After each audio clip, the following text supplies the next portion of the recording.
Hello again and a very warm welcome to Sunday Thoughts from Ardtrea and Desertcreat, recording on a beautiful sunny Saturday afternoon, and I'm hoping to nip out for my walk fairly shortly. Thank you for coming along last Sunday, for those of you who made it out for our Harvest Thanksgiving services on Sunday morning. It was really lovely to see so many of you out, and some of you who haven't been out for quite a while. Lovely to welcome you back in person. Thank you to all of you who watched online last week. We enjoyed putting it together for you. Thanks to our musicians and to Johnny who spoke, and to our readers, and to Laura and Russell in the choir. It was good to be able to do that. Today's thoughts are short and sweet, and still in a kind of a harvesty kind of theme, thinking about potatoes today, okay? I love recipe books because I love cooking. A few of my favourites here. I've got, well, one of my favourites here, Simply Nigella. I mean, who couldn't like Nigella? And this one is actually signed Prized Possession. Love Nigella, Nigel Slater, even Delia, Jenny Bristow. Over in the office, I've got lots of others. The Bosch Boys for their vegan stuff. I love cooking. Another one that I don't use that often, but it's just an interesting book, is this book of classic potato dishes. And it's everything, well, lots of things rather, you can do with a humble potato. Now, obviously, we love potatoes in our neck of the woods, and we're famous in Ireland for growing the things. You can do lots of things with potatoes. I remember at primary school, I used to love art. I still do love art. And one of the things I used to do was to make potato prints. Remember those? Where you would slice a potato, carve out a pattern, dip it in ink, in coloured paint, and then stamp it onto a page. And I'm sure somewhere in the attic here, either here or at home in my old house in Lisburn, there will be some artwork with potato prints. Where would we be without potato salad, or potato waffles, or potato bread, or potato crisps, or of course chips? We use potatoes for lots. Now, potatoes come in all shapes and sizes, and they have different kinds of uses. Some are soft inside, some are floury, some are waxy, and it's really important to use the right one. A couple of years ago, I was making stew about this time of year, chucked in some potatoes, checked about an hour and a bit later, and they disappeared because of with the floury type, and they just dissolved. Right now, as I'm recording this, I've got stew bubbling away in the kitchen, and I always make sure to use the harder waxy ones that will withstand a couple of hours simmering in a stew pot. So you got to get your potato type right. So what I want to say this morning is sort of more catered for younger people, but something here for everybody. And I'm talking about different kinds of potatoes. Some time ago, someone pointed out to me that churches are filled with all kinds of different people, as different as all the different varieties of potatoes you could buy at the supermarket. And we use different names to describe potatoes. Sometimes we call them spuds, potatoes, taties, tatties. In America, sometimes they're called tators. Okay, and that's where we're going this morning. So we're going to think about different kinds of people that you meet out and about, but also in our church fellowships as well. And the first person I want to talk about is the one you would describe as a dictator. Okay, a dictator. Now, the grown-ups will all know that a dictator is someone who tries to tell everybody else what to do without necessarily checking with them first if that's okay. They try to throw their weight around. They try to boss everybody around. Sometimes, of course, dictators will control and try and boss around a whole country, not just a rugby club or a hockey club or a church or whatever. They can dictate over a whole country. And things usually go pear-shaped whenever a dictator is in charge. Often they are, at the end, overthrown and chucked out because people don't like to be dictated to. You do get dictators in churches sometimes too, though. Sometimes it can be the minister, and then you really have a problem. You're in real trouble. But often it isn't. It's somebody else who likes to think they know better than everybody else, and they don't listen to anybody else's point of view. And at the end of the day, then, someone who is a dictator will probably just be ignored and pushed aside. The Apostle Paul once wrote to some friends, and he told them that they were to let the peace of Christ rule in their hearts.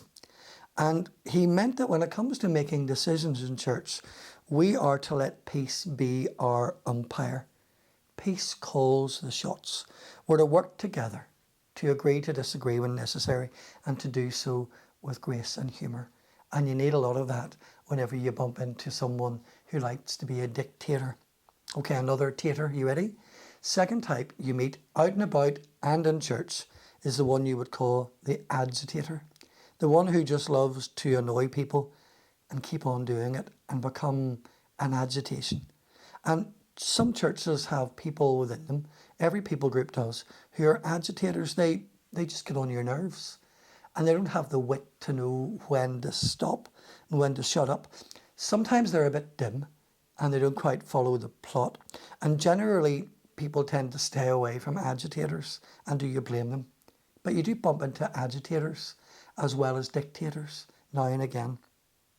Another tater met out and about and in church is the one you'd call the Devastator.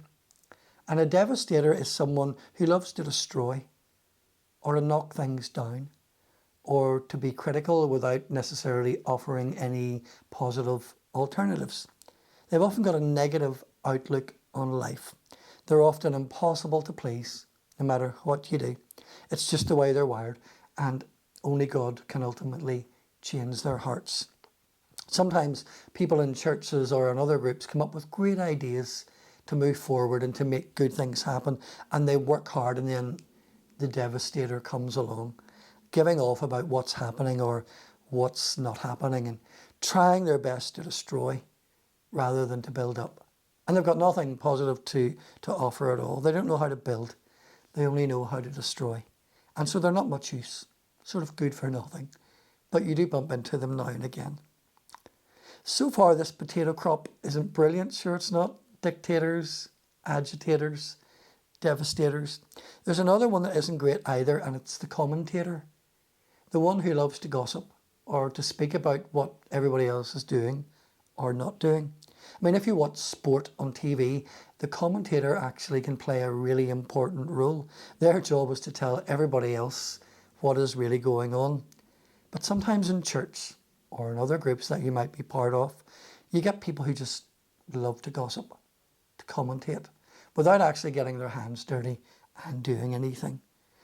Someone once said to me that gossip is something that goes in one ear and comes out the mouth greatly enlarged. And that's true. And that's exactly what commentators do. There's a book in the Old Testament that we may well study in Sunday Thoughts one of these days. It's the book called the Book of Nehemiah. And a great chunk of it is about a building project. And the funny thing is, in there you'll find commentators, agitators, devastators, dictators. You'll find all types doing their bit to either help or hinder in the building project that's described in the book of Nehemiah. Also in church or in other groups that you might be part of, okay, you'll find people who you might describe as hesitators. And they're types who would love to help, but they're not quite sure where to start. And they're types that simply need encouraged or to be shown an opportunity or to be gently asked to do something to help out at something you might be organising. The hesitators have got great potential. To the hesitators, I would say, if God has given you gifts and abilities, have a go. Don't hold back. Don't hesitate. Now, here's the last tater. Are we ready? God wants us all to be like this last tater. Listen to what it says in the Bible in Ephesians chapter 5, verse 1. Be imitators of God, therefore as dearly loved children, and live a life of love, just as Christ loved us and gave himself up for us as a fragrant offering and sacrifice to God. There are all kinds of taters, aren't there? The hesitators, the imitators, the agitators, the dictators, the devastators. But God wants us to be imitators of him. To imitate is to copy or be like something or someone else. And the way to start being an imitator of God is to be an imitator of Christ, to be like him in his words, in his attitudes, in the way he mixed with people, to imitate Jesus. Years ago in the 80s and 90s, a lot of teenagers all over the world used to wear little wristbands, and on them would be written the letters WWJD. What would Jesus do? It's not really a trend now, it's kind of come and gone. But it's worth asking ourselves in lots of situations, in church or in work life or in family life, what would Jesus do? How can I be not a hesitator, or not an agitator, or not a devastator, or a dictator, but how can I be an imitator of Christ? Thank you for listening today. Hopefully we'll catch up with you next week. It's time for my walk, and then I'm going to go and have a look at the stew, make sure my potatoes haven't disappeared into the mix. God bless, stay safe, have a great week. Here's some music recorded in the summer from Newmills Band. See you soon. Bye bye for now.